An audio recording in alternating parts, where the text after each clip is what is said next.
মাছের কাটা রান্না হচ্ছে, মাছ ভাজতে দিয়ে দিয়েছে, মাছের কাটাগুলো ভাজা হচ্ছে, আলু ভাজা হয়ে গেছে, টমেটো পেঁয়াজ মাছ ভাজা চলছে, এখানেও চলছে মাছ ভাজা।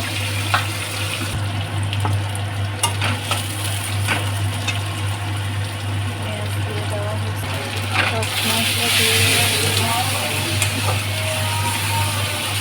আদা রসুন জিরে ধনে লঙ্কা নুন দিয়ে দিয়েছি, হলুদ দিয়ে দিয়েছি, মশলা কষিয়ে নিচ্ছি, আলুতে দিয়ে দিলাম,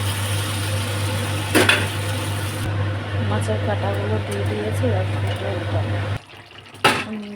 ঢাকনা খুলে দিয়েছি, দিয়ে নাড়াচাড়া দিয়ে নিলাম, দেখে নিয়ে আলুটা সেদ্ধ হয়ে গেছে। দিয়ে দিয়েছি গরম মশলা, তারপর ধনে পাতা দিয়ে দিলাম, গরম মশলা দিয়ে দিলাম,